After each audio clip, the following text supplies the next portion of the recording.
Hello everybody, I hope all of you are doing good. I am Deepika from Learner Hub, एक ऐसा free learning platform जहां पर आप पढ़ सकते हो physics, chemistry, maths, biology and SST absolutely for free only at learnerhub.com।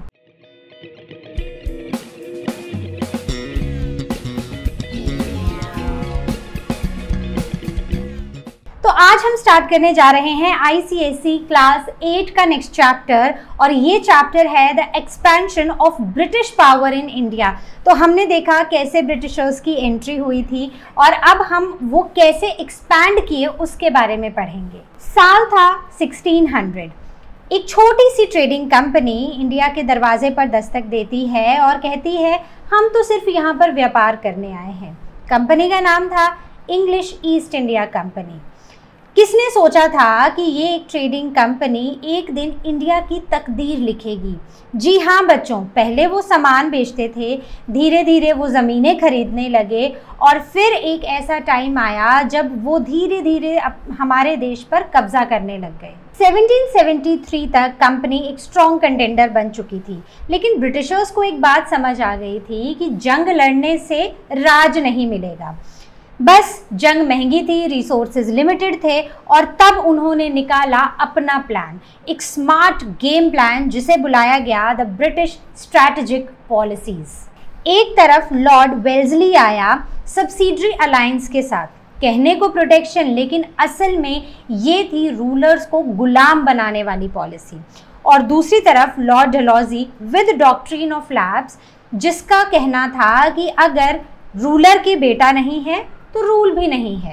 इस बीच आए कुछ बहादुर लोग, हैदर अली और टीपू सुल्तान। उन्होंने कहा हम नहीं झुकेंगे। फिर क्या था, ब्रिटिशर्स के साथ उन्होंने 4 एंग्लो मैसूर वॉर्स लड़ी। अंत में टीपू सुल्तान शहीद हो गए और मैसूर भी खो गया।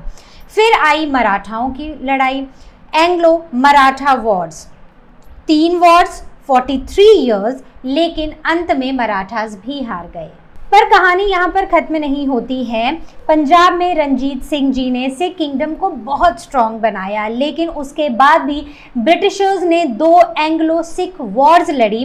1849 में पंजाब को अपने कब्जे में ले लिया और इस तरह सिख किंगडम भी खत्म हो गया। और फिर आया डलहौजी का फाइनल मास्टर स्ट्रोक, जहां पर उसने अवध के नवाब के ऊपर माल एडमिनिस्ट्रेशन का इल्ज़ाम लगाया और 1856 में अवध भी एनेक्शन कर लिया। अब तक 1856 में ब्रिटिशर्स ने अपने राइवल्स को मिटा दिया था। रूलर्स थे पर नाम के थे और सारी की सारी पावर ब्रिटिशर्स के पास थी। लेकिन अभी भी कहानी खत्म नहीं होती है। 1857 का एक तूफान जो सब कुछ हिला देने वाला था, और उस तूफान की जड़ यही पॉलिसीज थी। तो बच्चों, इस तरह थी हमारी कहानी इस चैप्टर की, जहां पर हम ये देखेंगे कि कैसे ब्रिटिशर्स इंडिया में एक्सपैंड किए। पॉलिसीज के बारे में डिस्कस करेंगे, उनके इम्पैक्ट्स के बारे में डिस्कस करेंगे। तो चलिए शुरू करते हैं। तो जैसे हमने स्टोरी में देखा कि एक टाइम था जब ब्रिटिशर्स सिर्फ इंडिया के साथ ट्रेड करने आए थे, लेकिन धीरे धीरे ना अब वो सुप्रीम पावर के सबसे मेन कंटेंडर बन चुके थे। तो ईस्ट इंडिया कंपनी 1600 में I as a trading company. 1773 तक वो एक मेजर कंटेंडर बन चुकी थी for supreme power in India. Britishers ने रियलाइज़ किया कि इंडिया सिर्फ ट्रेडिंग के लिए ग्राउंड नहीं है। अगर आपको एक मेजर सुपर पावर बनना है तो उसके लिए इंडिया में एक्सपैंड करना पड़ेगा। लेकिन अब इंडिया में बहुत सारे इंडियन रूलर्स थे और एक्सपैंड करने के लिए, अपनी पावर को एक्सपैंड करने के लिए उन्हें लड़ाइयाँ लड़नी थी। लड़ाइयाँ कॉस्टली भी थी और एग्जॉस्टिंग भी थी। अब लड़ाइयों से में पैसा भी बहुत खर्च होगा और साथ ही साथ ब्रिटिश के रिसोर्सेज पर भी बहुत ज़्यादा स्ट्रेन पड़ेगा। तो इन वॉर्स को अवॉइड करने के लिए ना उन्होंने कुछ पॉलिसीज़ बनाई, जिन्हें ब्रिटिश स्ट्रेटेजिक पॉलिसीज़ बुलाया जाता है, जिनका मेन मकसद था to eliminate the rivals and build an all India empire. फिर क्या था, इनके तरीके ना 2 नहीं, मैं तो बोलूँगी कि इनके 3 तरीके थे। 3 pronged ब्रिटिश एक्सपेंशन पॉलिसीज़, जो कि थे PMM, राइट। तो इसमें क्या था, सबसे पहले था पीसफुल एनेक्सेशन। पी से पीसफुल एनेक्सेशन मतलब डिप्लोमेसी से किसी का राज्य ले लो, किसी की ज़मीन ले लो, किसी की टेरिटरीज ले लो, कोई ट्रीटी साइन कर लो। अगर पीसफुली दे दिया तो बहुत ही गुड है, बिना फाइट किए बिना वॉर लड़े दे दिया तो बहुत ही गुड है, बट अगर नहीं दिया फिर मिलिट्री कॉन्क्वेस्ट होगा, फिर उनसे फोर्सफुली उनकी ज़मीनें ली जाएंगी। और अगर ये भी नहीं तो उन्होंने एक और तीसरा रास्ता खोज डाला, that was the last aim, that is maladministration, जिसका मतलब था कि बैड गवर्नेंस। तो वो बोलेंगे कि ये जो रूलर है ये अपना काम सही तरीके से नहीं कर रहा है, और बस ये बोल के वो उनकी टेरिटरीज ले लिया करते थे। तो इस तरह PMM were there 3 British expansion policies, याद रहेंगी। सबसे पहला पीसफुली ले लो, दे रहा है तो दे दो, कोई ट्रीटी साइन कर लो, कोई डिप्लोमेसी से किसी तरह ले लो, नहीं मानते हैं तो फिर लड़ाई लड़ो, और अगर लड़ाई भी नहीं लड़नी है तो किसी पर माल एडमिनिस्ट्रेशन का इल्ज़ाम लगा दो। अब आते हैं ये जो ब्रिटिश ईस्ट इंडिया कंपनी है ना, इनकी ये जो स्ट्रैटेजिक पॉलिसीज़ हैं इनकी एनालिसिस पर। तो ब्रिटिश ईस्ट इंडिया कंपनी जो थी ना, उन्होंने क्लेवरली ये पॉलिसीज़ बनाई थी ताकि उन्हें ये कॉन्स्टेंटली वॉर्स ना लड़नी पड़े, क्योंकि महंगी भी हैं, उनके रिसोर्सेज भी एग्जॉस्ट हो रहे हैं। तो उनका मेन एम था कि उन्हें ना कंप्लीट पॉलिटिकल कंट्रोल चाहिए इंडिया पर by 1773 and beyond, right. So this set the stage for the later policies. अब अभी भी सारी चीज़ें उनके हाथ में नहीं थी, मतलब सारे एरियाज़ उनके कंट्रोल में नहीं थे। तो अब उन्होंने क्या किया कि 1773 के बाद अब उन्होंने ना नई पॉलिसीज़ बनाना शुरू कर दी। बोलने के लिए ये कि वो प्रोटेक्शन दे रहे हैं, लेकिन असलियत में वो अपना कंट्रोल जमाना चाहते थे। और इन्हीं लेटर पॉलिसीज़ में आती हैं doctrine of lapse and subsidiary alliance, right. एक एक के बारे में डिटेल में डिस्कस करते हैं। अगर आपको कहीं पर कोई भी डाउट होता है तो ask it on ask question section, और you can book your class with learner hub Swayam. अब बात करते हैं सब्सिडरी अलायंस के बारे में। पहली पॉलिसी, और ये बेसिकली ये बनाई थी लॉर्ड वेल्सली ने, जो कि गवर्नर जनरल थे इंडिया में फ्रॉम 1797 टू 1805। तो इनका जो पर्पस था, व्हाट वाज देयर पर्पस, इनका पर्पस था to subjugate the Indian powers and expand the British influence without the cost और द बॉर्डर ऑफ वॉर। तो इनका था कि हमें अपनी पावर को एक्सपैंड करना है, इंडिया की पावर्स को कम करना है, और ब्रिटिश का इन्फ्लुएंस बढ़ना चाहिए, और ये सब किसी वॉर से नहीं बल्कि ऐसे पीसफुली हो जाना चाहिए। तो Indian rulers were encourage to seek British protection. उन्होंने बोला कि अगर आपको प्रोटेक्शन चाहिए इंटरनल या एक्सटर्नल एनिमी से, तो हम आपको प्रोटेक्शन देंगे, और किसी भी तरह के इंटरनल या एक्सटर्नल अटैक से। ब्रिटिशर्स ने इसे एक पीसफुल लुकिंग टूल की तरह रूलर्स को दिखाया, और धीरे धीरे पॉलिटिकल कंट्रोल अपना यहाँ पर स्टेट्स में बनाना शुरू कर दिया। अब टर्म्स एंड कंडीशंस देखो, मतलब फ़ायदा किसको हुआ? ऑफ कोर्स ब्रिटिशर्स को, क्योंकि जब आप टर्म्स एंड कंडीशंस देखोगे ना सब्सिडरी अलायंस की, तो आपको पता चलेगा जैसे कि ब्रिटिश ट्रूप्स परमानेंटली स्टेशन हो जाते थे उस पर्टिकुलर टेरिटरी में। इससे उनका कंट्रोल बना रहता था, ब्रिटिशर्स का कंट्रोल बना रहता था, और बोलने को वो रूलर्स को प्रोटेक्शन दे रहे हैं। दूसरा, इंडियन रूलर्स को इन ट्रूप्स की मेंटेनेंस देनी पड़ती थी, या तो कैश दे दो या फिर काइंड में दे दो, मतलब अपनी टेरिटरी का कुछ एक हिस्सा जो है वो ब्रिटिशर्स को दे दो।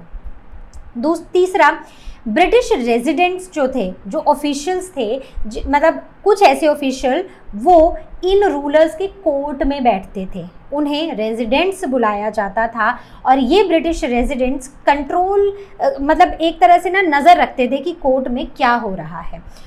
फोर्थ, ये जो रूलर्स थे वो किसी भी यूरोपियन के साथ कोई फ्रेंडशिप, कोई दोस्ती नहीं रख सकते थे एक्सेप्ट फॉर द ब्रिटिशर्स, और अगर उन्हें रखनी थी, अगर उन्हें किसी के साथ कोई कनेक्शन रखना है तो उन्हें ब्रिटिशर्स की परमिशन लेनी पड़ेगी। Fifth, the rulers can not form alliance और declare wars with other powers without their permission, right. Even जो उनके कोर्ट में ऑलरेडी यूरोपियन और फ्रेंच लोग थे, उनको भी इन रूलर्स के कोर्ट से निकाल दिया गया था। Rulers have to acknowledge British company as the paramount power, कि सबसे बड़ी पावर ब्रिटिशर्स ही हैं, ये उनको मानना पड़ता था। तो बेसिकली उन्होंने अपने ट्रूप्स को इनके पास रखा, ठीक है, उनके टेरिटरीज़ में रखा, उनसे इस नाम पे टैक्स वसूले कि इनकी मेंटेनेंस आप दोगे या फिर अपना एक जगह, और जगह भी देनी पड़ती थी। इनके रेजिडेंट्स इनके कोर्ट में रहते थे, इनको रिस्ट्रिक्शंस हो गई कि आप किसी और फॉरेन पावर से हाथ नहीं मिलाओगे, और अगर कोई आपके कोर्ट में है, कोई फ्रेंच, कोई यूरोपियन, उनको बाहर निकालोगे और आपको हमें पैरामाउंट पावर मानना पड़ेगा। तो ये थे हमारे 5 पॉइंट्स। आगे बढ़ते हैं, now talking about the impacts of subsidiary alliance. तो इससे क्या क्या हुआ, जैसे कि अब पॉइंट्स आपने पढ़ लिए हैं, तो आप मुझे बताओ कि फ़ायदा किसको हुआ। कि इंडियन रूलर्स को कोई फ़ायदा था? नहीं, सारा का सारा फ़ायदा था ब्रिटिशर्स को, और इंडियन रूलर्स बिल्कुल घाटे में थे। तो इम्पैक्ट ये हुआ कि इंडियन रूलर्स ने, इंडिपेंडेंस उनकी ख़त्म हो गई और अब वो ब्रिटिशर्स के हाथ में एक पपेट बन के रह गए।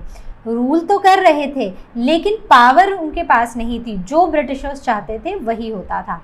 दे faced financial burden due to heavy payments. अब क्योंकि ट्रूप्स उनके पास हैं तो हैवी पेमेंट्स जा रही थी ब्रिटिश आर्मी की तरफ, तो फाइनेंशियल बर्डन हुआ और धीरे धीरे पूरी की पूरी इकोनॉमी कोलैप्स हो गई। ब्रिटिशर्स को इससे स्ट्रैटेजिक कंट्रोल मिल गया अक्रॉस द इंडिया बिना कोई भी लड़ाई लड़े। नेक्स्ट, इसमें बहुत सारे एग्जाम्पल्स हैं कुछ स्टेट्स के, जैसे कि हैदराबाद हो गया, अवध हो गया, मैसूर हो गया, और भी और बड़ी सारी स्टेट्स हैं।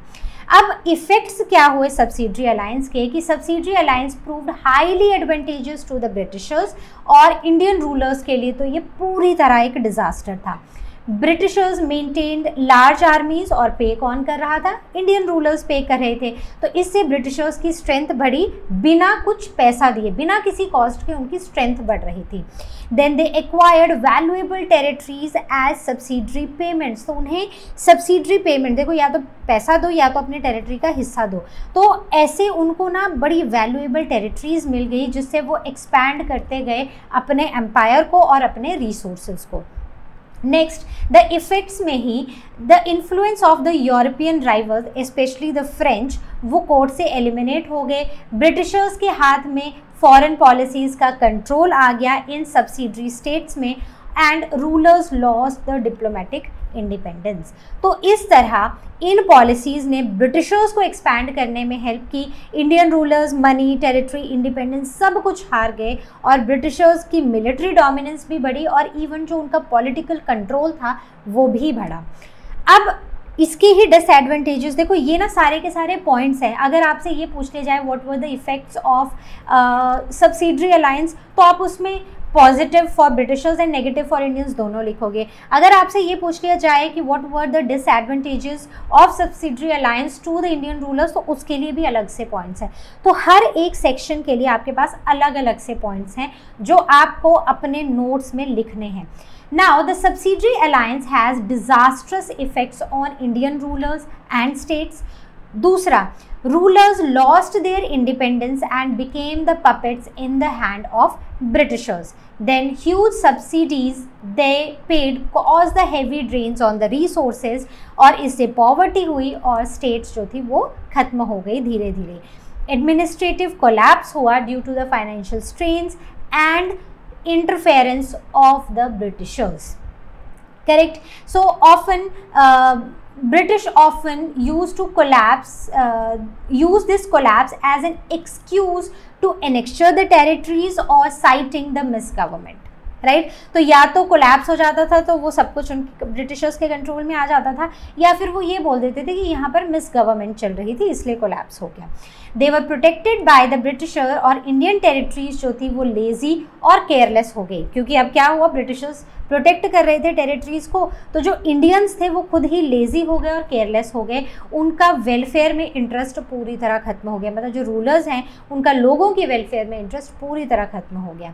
Then people suffered oppressive and irresponsible rulers, and subsidy also helped the British subjugate the Marathas, one of the strongest Indian powers of their time. तो ये सारी चीज़ें अब हम मराठास में पढ़ेंगे, subjugation of मराठास में। अब बात करते हैं subjugation of the मराठास। तो थर्ड बैटल ऑफ पानीपत हुई थी 1761 में, और ये इंडिया की हिस्ट्री के लिए एक मेजर टर्निंग पॉइंट था। यहाँ पर मराठास और मुगल्स अहमद शाह अब्दाली के साथ थर्ड बैटल में लड़े, जो कि एक अफगान रूलर था, लेकिन मराठास और मुगल्स दोनों हार गए। So they were this defeat was disastrous, क्योंकि इसने एक तो इंडिया की वेल्थ को ड्रेन कर दिया, दूसरा उसकी स्ट्रेंथ भी ड्रेन हो गई और अब कंट्री टुकड़ों में बट गई थी। तो अब यहाँ पर देश के टुकड़े हो गए थे। तो disintegration of the Maratha empire की बात करें तो थर्ड बैटल ऑफ पानीपत के बाद ये 5 इंडिपेंडेंट स्टेट्स में टूट गया पूरा का पूरा मराठा एम्पायर। पहले Gaikwad of Baroda, Bhonsle of Nagpur, Scindia of Gwalior, Holkar of Indore and Peshwa of Pune Maharashtra, जो आज के टाइम पर पुणे है, राइट, पुणे। तो अब डिसइंटीग्रेशन ऑफ मराठास में ही हम देखेंगे कि सबसे पहले ये जो पेशवास थे ना, इनकी ये बहुत ही ज़्यादा पावरफुल हुआ करते थे, लेकिन अब इनकी पावर जो है वो डिक्लाइन होगी और सेंट्रल कंट्रोल भी वीक हो गया।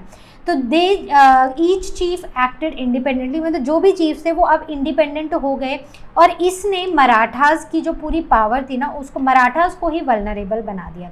अब यहाँ पर ना ब्रिटिशर्स ने कैंपेन किया अगेंस्ट द मराठास। इन्होंने सोचा कि ये मराठास ने एक तरह से काफ़ी धीरे धीरे वो स्ट्रांग हो रहे थे और ये एक बड़ी ही मेजर प्रॉब्लम आने वाली थी ब्रिटिशर्स के सामने। तो उन्होंने क्या किया, उन्होंने सोचा कि अब हम यहाँ पर मराठास की पावर को ख़त्म करेंगे। So despite the division Marathas made a remarkable recovery by 1761।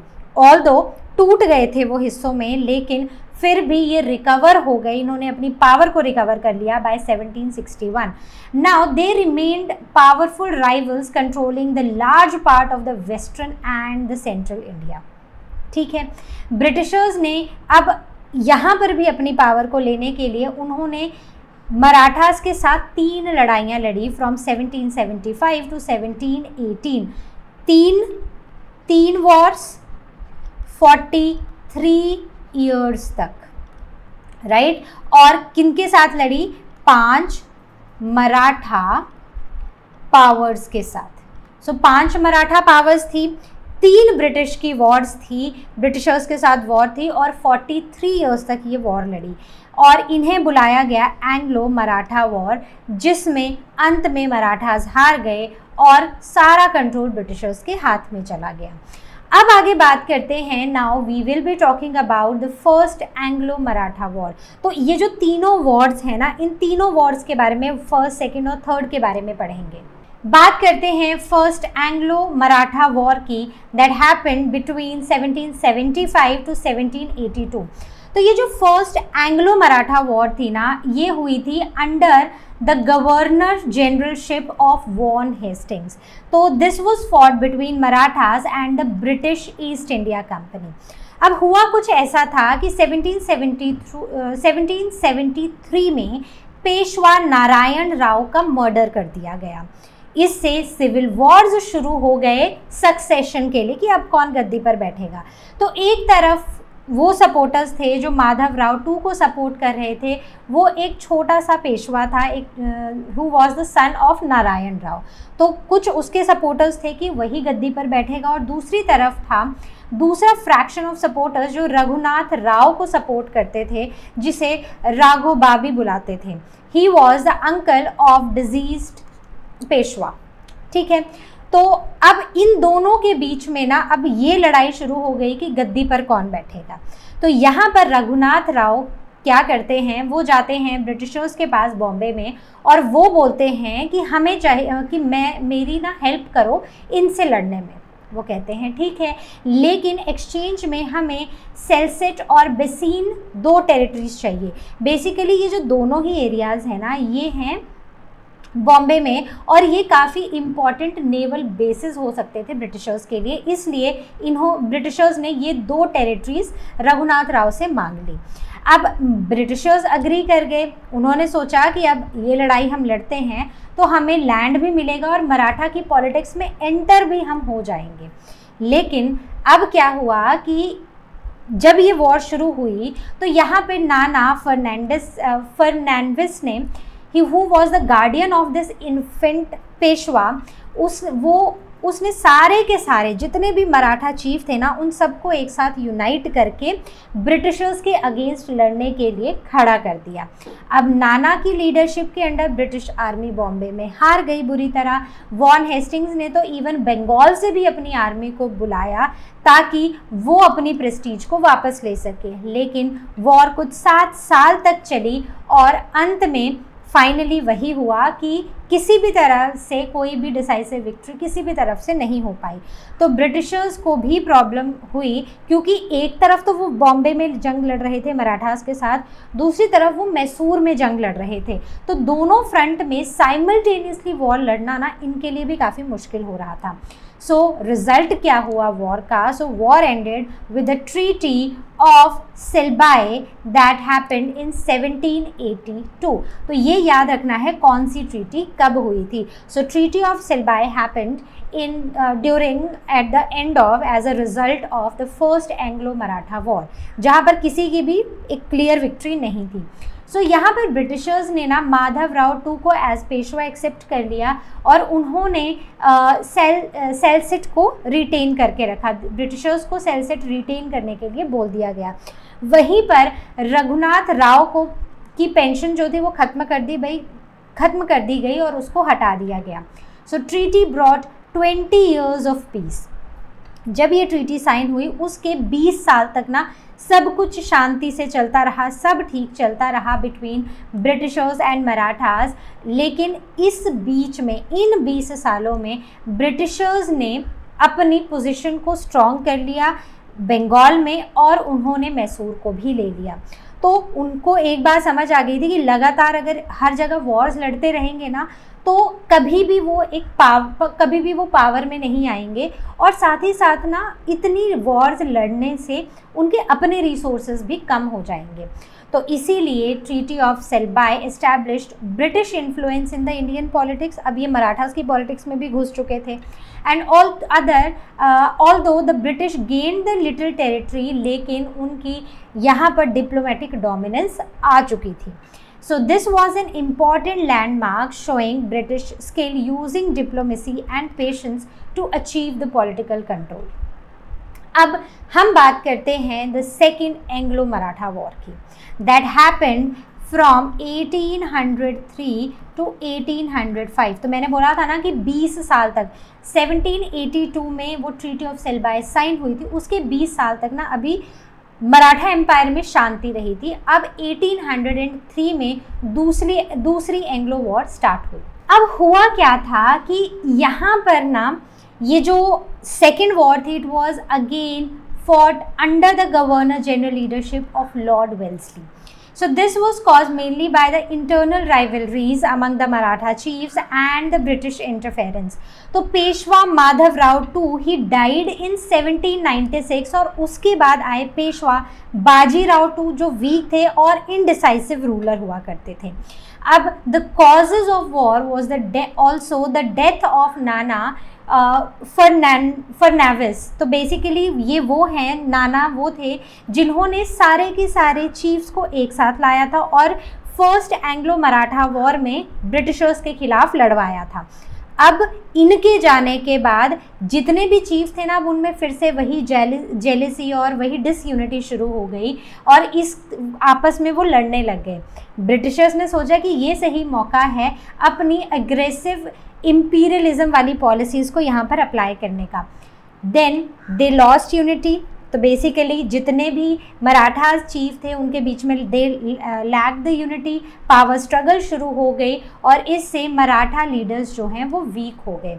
जो फॉरेन डेंजर था इट वाज इग्नोर्ड। तो अगर ये फॉरेन डेंजर जो 20 साल पहले था अगर ये उसको याद रखते ना तो शायद ये नहीं होता। So instead of uniting against the Britishers ये जो मराठा चीफ थे ना ये एक दूसरे के साथ ही लड़ने लग पड़े। सो 1802 में जब Peshwa Bajirao two he was supported by Scindia, he was defeated by Holkar और वो चला गया बेसीन। तो याद है ना सेल्सिट एंड बेसीन, तो ये दोनों ही टेरिटरीज मांगी थी ब्रिटिशर्स ने, राइट, रघुनाथ से। तो अब यहाँ पर ये होलकर से लड़ रहा था और होलकर से हार कर ये चला गया बेसीन। वहाँ पर इसने सब्सिडरी ट्रीटी साइन की विद द ब्रिटिशर्स। तो ब्रिटिशर्स को तो अच्छा मौका मिल गया कि चलो हम तुम्हें प्रोटेक्शन देते हैं, तो उन्हीं के आर्मी के साथ, उन्हीं के लोगों के साथ 1802 में टू सीक द प्रोटेक्शन ये वहाँ पर गया। ब्रिटिशर्स ने रिस्टोर कर लिया पूना विद देयर ट्रूप्स, तो वापस आया, पूना रिस्टोर कर लिया। The result was both Scindia and Bhonsle had to accept the subsidiary alliance. तो हुआ कुछ ऐसा ही था कि बाकी सारे ये जो बेसिकली सिंधिया और भोसले थे ना, ये उनके आगे नहीं झुके थे। ब्रिटिशर्स को लगा था कि एक ने सब्सिडरी अलायंस पॉलिसी को एक्सेप्ट कर लिया है तो जो बाकी सारे मराठा चीफ्स हैं ना वो भी कर लेंगे, लेकिन ऐसा हुआ नहीं। सिंधिया और भोसले ने एक दूसरे के साथ ये मिले और ये ब्रिटिशर्स के साथ लड़ने गए, लेकिन ये हार गए। तो इन्हें भी सब्सिडरी अलायंस पॉलिसी को एक्सेप्ट करना पड़ा और इन्हें अपनी वैल्यूएबल टेरिटरीज़ को भी सरेंडर करना पड़ा और इन्हें ये मानना पड़ा कि ब्रिटिशर्स ही सुप्रीम हैं, वही सुप्रीम पावर हैं। सो इससे जो ब्रिटिश रेजिडेंट्स और ट्रूप्स थे अब वो परमानेंटली इन रीजन्स में स्टेशन हो गए। होलकर जो था it later fought with the Britishers, लेकिन वो भी अंत में हार गया। The result was Lord Wellesley was recalled to England. अब हो क्या रहा था कि यहाँ पर बड़ी मेजर फाइट्स चल रही थी, पैसा इंग्लैंड से आ रहा था, तो इंग्लैंड में लगा कि ये जो इसकी वॉर्स है ना ये बड़ी महंगी पड़ रही हैं, तो इसे वापस बुला लिया गया due to heavy war expenses. तो जो उसका सक्सेसर था George Barlow, he made peace with Holkar restoring his territories, और फाइनली जो कंपनी थी temporary diverted to a policy of non intervention. तो फाइनली वो नॉन इंटरवेंशन वाली पॉलिसीज पे चला गया। The wars defeat was severe blow to Marathas power and prestige. तो इसके बाद मराठास की पावर भी और मराठास की प्रेस्टीज भी बहुत ज़्यादा डाउन हो गई। और अब हम पहुँचते हैं the third Anglo Maratha wars में। Now the third Anglo Maratha war जो 1817 से 1818 तक लड़ी गई थी, this was a decisive war. ये एक फाइनल कॉन्फ्लिक्ट था ब्रिटिशर्स और मराठास के बीच में, और ये लड़ा गया था under the governor generalship of Lord Hastings, और इससे मराठास की पावर खत्म हो गई और ब्रिटिशर्स सुप्रीम पावर में आ गए इन आवर कंट्री इंडिया। अब यहाँ पर ना ये एक डिसाइसिव वॉर थी, मतलब एक निर्णायक वॉर थी, जिससे ये पता चल गया कि किसकी सुप्रीम पावर है। Then the cause of the war, अब हुआ ऐसा था कि मराठास को भी अपनी पावर वापस चाहिए थी, और ये एक बहुत ही स्ट्रॉन्ग किंग मतलब स्ट्रॉन्ग एम्पायर माना जाता है हमारी कंट्री की हिस्ट्री में। तो इन्होंने ना एक फाइनल कोशिश करनी चाहिए जिसमें ये मराठास के साथ लड़े। तो Baji Rao two he resented the control of British resident over his administration.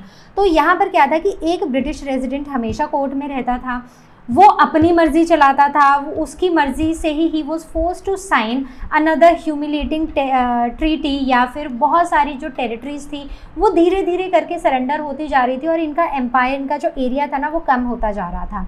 So he had to renounce all the claims to Marathas leadership, right. तो वो चाहता था ना कि अब जो भी है ना वो अब हमारे अंडर हो, हमारे कंट्रोल में हो और डिसीजंस भी हमारे हों। सो the frustrated Baji Rao two made one last attempt to regain this independence, और उन्होंने भोसलेज और होलकर्स का सपोर्ट लेकर ब्रिटिशर्स के अगेंस्ट हथियार उठा लिए। अब यहाँ पर सबसे पहले पेशवा ने ब्रिटिश रेजिडेंसी को अटैक किया एट किरके, जो कि पूना में है, और उसको आग लगा दी। ब्रिटिशर्स रिटेलिएटेड वेरी स्ट्रांगली, और उन्होंने पेशवा देखो PBH पेशवा, भोसले और होलकर्स को डिफीट कर दिया, और मराठास जो थे वो अब आ चुके थे ब्रिटिशर्स के कंट्रोल में, मतलब वो भी ब्रिटिशर्स के गुलाम बन चुके थे। डिसाइसिव मतलब एक निर्णायक, मतलब जिससे फाइनल डिसीजन आ जाए, और सब्जुगेट मतलब गुलाम बनाना, राइट। तो मराठास बन चुके थे ब्रिटिशर्स के गुलाम, और ये चीज़ अब फाइनल हो चुकी थी, फाइनल रिजल्ट आ चुका था। The result of the war, पहली बार ये जो पेशवा बाजीराव टू थे इन्हें हरा कर इन्हें बितूर जो कि कानपुर में है वहाँ पर एग्जाइल में भेज दिया गया एज अ प्रिजनर। दूसरा, उनकी टेरिटरीज जो थी वो एनेक्चर कर ली गई, बस एक छोटी सी स्टेट सतारा बची थी which was created from his territories, और वो शिवाजी के डिसेंडेंट्स को दे दी गई। नेक्स्ट, भोसले और होलकर्स जो थे they had to cede the large part of their territories, तो उनको भी अपनी टेरिटरीज के बड़े बड़े हिस्से ब्रिटिशर्स को देने पड़े। होलकर्स ने एक्सेप्ट कर ली सब्सिडरी अलायंस और मराठा पावर फाइनली खत्म हो गई, मिट गई, marking the end of the major Indian resistance to the British authority. तो इसको एक बहुत ही बड़ा मेजर रेजिस्टेंस माना जाता है ब्रिटिश अथॉरिटी के लिए, the third Anglo Maratha war. अब हम बात करते हैं कुछ मिलिट्री कॉन्क्वेस्ट्स के बारे में। तो मिलिट्री कॉन्क्वेस्ट में देखो ब्रिटिशर्स ने क्या किया ना, कहीं पर तो डिप्लोमेसी यूज़ की ताकि उन्हें जंग ना लड़नी पड़े और चीज़ें उनके कंट्रोल में आ जाएं, करेक्ट। फिर कहीं पर ऐसे लीडर्स थे जिन्होंने ब्रिटिशर्स के आगे झुकने से मना कर दिया और वहाँ पर उन्हें मजबूरन लड़ाइयाँ लड़नी पड़ी। So Britishers has to resort to wars to subjugate the strong and the independent Indian powers. तो अब यहाँ पर ना बहुत सारी ऐसी रीजनल पावर्स थी जिन्होंने ब्रिटिश की एक्सपेंशन में जो इंक्लूडेड नहीं थी, जैसे कि मैसूर था हैदर अली और उसके बाद उनके बेटे टीपू सुल्तान के अंडर, वहीं पर सिक्स थे अंडर महाराजा रंजीत सिंह जी के अंडर। तो दोनों ही मैसूर और सिख किंगडम्स जो थे दे वर इंडिपेंडेंट और उन्होंने ब्रिटिश की डोमिनेंस को मानने से मना भी कर दिया। अब सबसे पहले हम सब्जुगेशन ऑफ मैसूर के बारे में बात करते हैं। तो जो हैदर अली थे ना, Hyder Ali he was a ruler of Mysore, he was a brilliant general, वो एक इफ़ेक्टिव एडमिनिस्ट्रेटर थे और वो बहुत ही क्लेवर डिप्लोमैट थे। जैसे यहाँ डिप्लोमेसी चल रही थी ना, तो हैदर अली को पता था कि ये डिप्लोमेसी मेरे आगे तो नहीं चलेगी, तो इन्होंने मैसूर की टेरिटरी को कृष्णा रिवर तक एक्सपैंड कर दिया था। वो स्ट्रॉन्ग एडमिनिस्ट्रेटर रिफॉर्म्स लेकर आए थे और साथ ही साथ उन्होंने एक प्रॉस्परस यूनाइटेड स्टेट बना दी थी।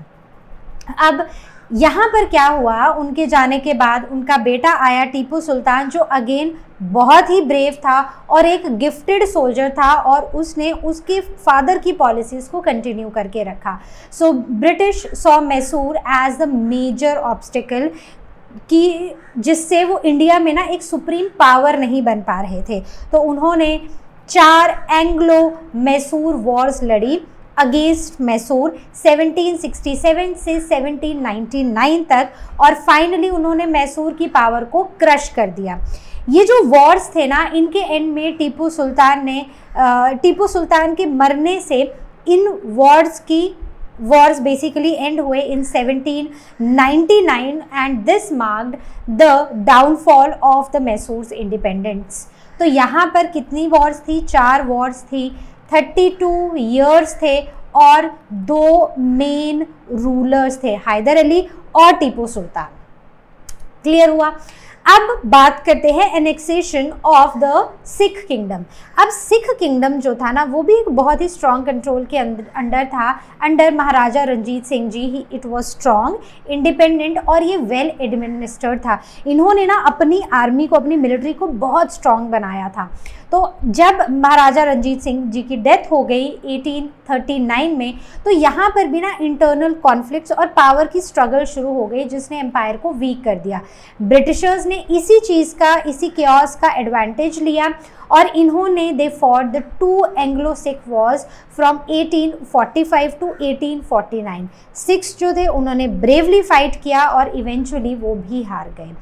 अब 1849 में लॉर्ड डलहौजी, जो उस टाइम पर यहाँ के गवर्नर जनरल थे, he annexed Punjab and bringing it under the British control.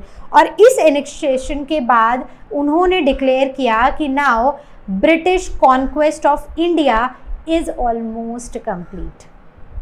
ठीक है, तो यहाँ पर इस तरह सारी की सारी जो इंडियन टेरिटरीज थी वो ब्रिटिशर्स के कंट्रोल में आ गई। फाइनल आउटकम ये हुआ कि 1849 में British control over India was established either direct rule से, मतलब बेसिकली 2 तरह से ब्रिटिशर्स ही रूल कर रहे थे। एक तो वो डायरेक्टली रूल कर रहे थे जो ब्रिटिश के अंडर जितनी भी प्रोविंसेस थी, और दूसरा इनडायरेक्ट रूल था जो प्रिंसली स्टेट्स थी और वहाँ के साथ या तो ट्रीटीज साइन हुई थी या फिर वहाँ के साथ अलायंसेस साइन हुई थी। तो इस तरह पूरे के पूरे भारत के ऊपर ब्रिटिशर्स कंट्रोल कर रहे थे। India was now formally under the British imperial dominance। So इस तरह ब्रिटिश कॉन्क्वेस्ट, मिलिट्री कॉन्क्वेस्ट के टॉपिक ख़त्म होता है। Now we will be talking about the Dalhousie's policies of expansion. अब बात करते हैं लॉर्ड डलहौजी की पॉलिसीज ऑफ एक्सपेंशन के बारे में। तो ये बेसिकली 1848 से 1856 तक थी। तो इस समय पर Lord Dalhousie he was the governor general of India and he gave final touches to the British empire building in India by expanding the British territories. तो इन्होंने ना एक फाइनल टच दिया और जो भी इनके अंडर टेरिटरीज नहीं थी ना, जो इनडायरेक्टली थी या कैसे भी थी, वो सारी इन्होंने फिर अपने अंडर ले ली। तो इन्होंने सोचा कि पूरा का पूरा एम्पायर हम मतलब पूरा का पूरा इंडिया हमारे अंडर आना चाहिए।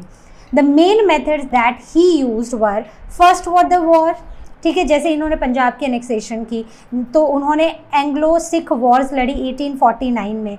दूसरा डॉक्ट्रिन ऑफ लैप्स, जिसको इन्होंने सतारा, झांसी और नागपुर में अप्लाई किया कि अगर रूलर का नेचुरली कोई बेटा नहीं होता है तो वो जो टेरिटरी है वो ब्रिटिशर्स के अंडर आ जाएगी। इससे वो एक बच्चा अपनी तरफ से अडॉप्ट करके उसको अपने गद्दी पर नहीं बिठा सकते हैं। अगर वो ऐसा करते हैं तो उन्हें परमिशन लेनी पड़ेगी और ब्रिटिशर्स क्या आंसर देते?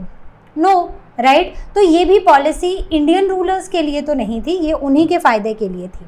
Then annexation on grounds of maladministration, जो कि उन्होंने अवध में किया था 1856 में। तो यहाँ पर ऑलरेडी सब्सिडियरी अलायंस की पॉलिसी चल रही थी अवध के साथ।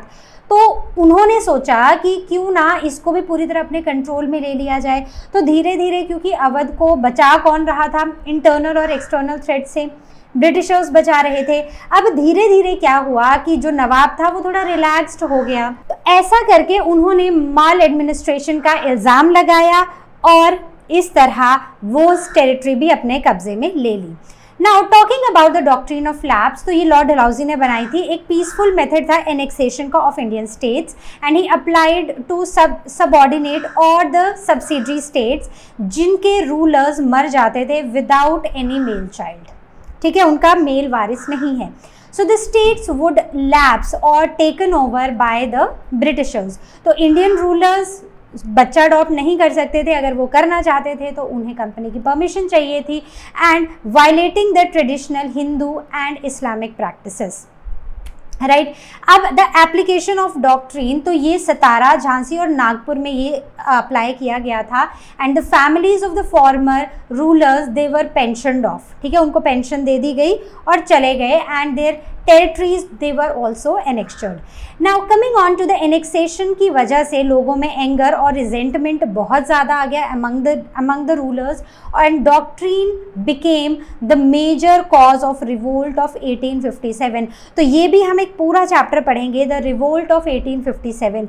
तो उसकी चिंगारी ना ऑलरेडी 1857 से पहले ही भड़कने लग गई थी। जैसे कि अगर मेल चाइल्ड नहीं है तो उनका सारे की सारी टेरिटरी ले लो। तो चिंगारियाँ ना कहीं यहाँ से उठना शुरू हो चुकी थी। द इम्पैक्ट एंड क्रिटिसिज्म, अब ये जो पॉलिसीज़ थी ना ये इंडियन रूलर्स की प्राइड को और उनके ट्रेडिशंस को बहुत बुरी तरह से हर्ट कर रही थी। तो it also extended the titles and pensions of the subordinate rulers, ठीक है। अब होता ये था कि अगर बेटा नहीं है तो उनको ना पेंशन देके उनकी पूरी फैमिली को हटा दिया जाता था। अब यहाँ पर एग्जाम्पल के लिए जैसे नाना साहेब थे, उन्होंने Peshwa Bajirao two as a son adopt किया था but he was denied his father's pension. अब इससे भी उसको ह्यूमिलेशन हुई और उसके अंदर भी ये एंगर, रिजेंटमेंट ये बढ़ता गया and this is also he was also one of the main leaders of the revolt of 1857। तो चिंगारियाँ लग रही थी अलग अलग जगह पर। Now the impact and criticism की बात करें तो यहाँ पर this doctrine of lapse was seen as a greedy and unjust, showing British जो हैं उन्हें बिल्कुल भी इंडियंस की चिंता नहीं है, कोई वेलफेयर की चिंता नहीं है, वो सिर्फ खुद को एक्सपैंड करना चाहते हैं and they disgrace the Indian culture. अब बात करते हैं माल एडमिनिस्ट्रेशन की। तो माल एडमिनिस्ट्रेशन में क्या हुआ था कि अवध एक ऐसी स्टेट बची थी जहाँ के रूलर से उनकी प्रजा बहुत प्यार करती थी, अपने नवाब से वो बहुत प्यार करती थी, लेकिन वहाँ पर भी उनके साथ क्या चल रहा था, उन्होंने एक सब्सिडियरी अलायंस की पॉलिसी चल रही थी, लेकिन अब प्रोटेक्शन तो ब्रिटिशर्स दे रहे थे, तो नवाब भी एकदम आराम से रिलैक्स था। धीरे धीरे क्या हुआ, उनको पता चला कि ये जो पूरी की पूरी टेरिटरी है ना, ये ख़त्म होने वाली है। तो वहाँ पर ब्रिटिशर्स आए, उन्होंने माल एडमिनिस्ट्रेशन, मिस गवर्नमेंट का करप्शन के चार्जेस लगाए और फाइनली उस टेरिटरी को भी अपने अंडर ले लिया। So this is what they did, right. और इसकी वजह से ना they also expanded cause the deep resentment among the Indians, क्योंकि वो लोग भी अपने नवाब से बहुत प्यार करते थे, उन्हें कोई फॉरेन कंट्रोल अपने ऊपर नहीं चाहिए था। So these unjust policies became one of the important cause of the revolt of 1857। तो अभी इसके बाद हम ब्रिटिश पॉलिसीज़ का भी एक चैप्टर पढ़ेंगे, then we will talk about the revolt of 1857 and this was one of the main cause. तो ये पॉइंट्स यहीं से याद रखना, ठीक है। And this led to the annexation of Awadh in 1856. Awadh was signed as a subsidiary alliance earlier with the Lord Wellesley. The British protected the Nawab with all the external internal threats, जिसने उसको lazy और कॉम्प्लिसेंट बना दिया था। अब जितनी भी treasury थी वो ड्रेन हो रही थी, क्योंकि पैसे बहुत ज़्यादा मेंटेनेंस में देने पड़ते थे टू ब्रिटिशर्स। तो पेमेंट्स जो थी, जो एनुअल सब्सिडीज़ थी, वो ब्रिटिशर्स को चली जाती थी, तो ट्रेजरी डिक्लाइन हो गई, एडमिनिस्ट्रेशन कोलैप्स होने लगा and Lord Dalhousie accused Nawab of the मिसरूल, और इसीलिए उसको वहाँ से हटा दिया गया और 1856 में अवध को भी एनेक्चर कर लिया गया। अब कॉन्सिक्वेंसेस क्या थे कि ब्रिटिश रूल जो था, Britishers introduced new administrative changes, लेकिन लोगों ने अपनी नाराज़गी, अपनी नामंजूरी यहाँ पर दिखाई। बहुत सारे इंडियंस जो थे, they preferred their own ruler and no other foreign official. अब जो कॉन्सिक्वेंसेस थे एनेक्सेशन के, that was the loss of royal patronage of soldiers and nobles, unemployment among artisans and the court workers, wide spread anger among the soldiers और sepoys which were recruited from the Awadh. As a result, Awadh became one of the main centers for the revolt of 1857.